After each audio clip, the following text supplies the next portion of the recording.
喺琴日咧，我睇到張文慈分享嘅詐騙嘅案例啦。咁具體發生咩事呢？我就唔係好多講啦。不過大家有興趣呢，可以去睇下嘅。但係我聽完之後呢，我突然間醒起咗上個月呢，係有條柒頭呢，用差唔多嘅招式嚟去呃我嘅。不過好彩呢，我就冇上當。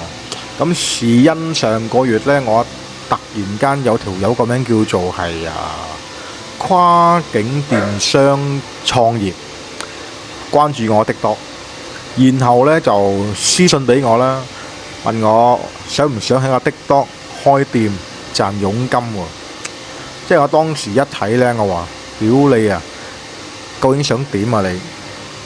咁我就好撚想睇下佢表演啦，咁就陪佢玩下，問下佢點樣賺啫。咁佢開始呢，就以為我上當啦，就覆我啦。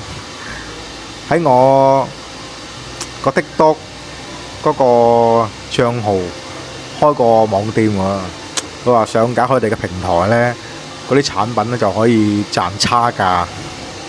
咁我又問下上咩貨先？佢話平台呢，你好撚多貨嘅，有呢個衫褲鞋襪啦，嗰啲奢侈品啦，1500幾萬樣嘢喎！屌你老味，喺亞馬遜都冇乜多啊！我話唔係想拆佢穿咗字啦，問下佢。咁我想了解多啲啦，呃佢先啦。佢以為我上釣啦，咁我就開始跟住露出咗個狐狸尾巴啦。佢話呢，開店呢係免費嘅，不過呢，如果有客人落單呢，咁我就要自己先墊錢出嚟攞貨喎。等個客呢收撚咗貨之後呢，咁我墊嗰啲錢呢就會喺個平台呢就退翻錢俾我啦。然之後就再加多20%嘅嗰個佣金啦。我當時呢真係好撚想屌柒佢啊！叫我墊錢出嚟先，呢一招勾唔勾啊老母？但係咧我又好撚想繼續同佢玩啦。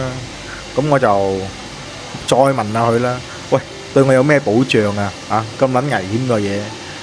咁啊跟住呢，就話叫我放心啦，我哋平台正規嘅，我正你老母，我連個柒頭個樣都未知係乜柒嘢樣啊！正規。咁見我唔回應呢，佢又換緊咗另一個招式喎。佢問我有冇 WhatsApp 發啲資料俾我睇喎。真係當我傻啊你！我唔怕老實同你講啊，我本身都係一個電腦個技術員嚟嘅。用 WhatsApp 發條 link 俾我，你一點落去呢，就即刻刻去你電話度，將你所有嘅錢冚唪唥都可以攞走㗎啦！呢啲把戲呢，我見唔撚少喎，幫你講。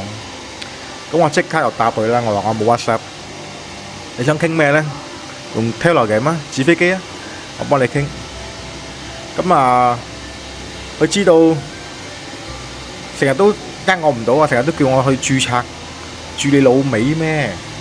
有乜嘢喺度傾唔得啊？一定要去個 WhatsApp 傾咩？一定要 WhatsApp 先俾到我咩？傻閪嘅你都。所以咧，我知道呢個詐騙案例咧應該唔咁簡單啊。咁樣咧，我就唔閪理佢啦。我話冇興趣啦。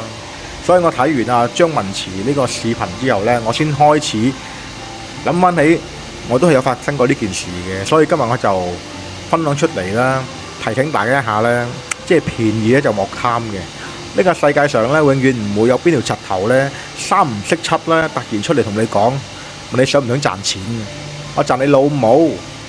真係咁撚易賺咧，一早佢已經俾咗佢全家人賺撚晒啦，到你咩？係咪啊？所以大家咧就記住啦，保護好自己，提高警覺，冇貪啲小便宜嘅嘢啊！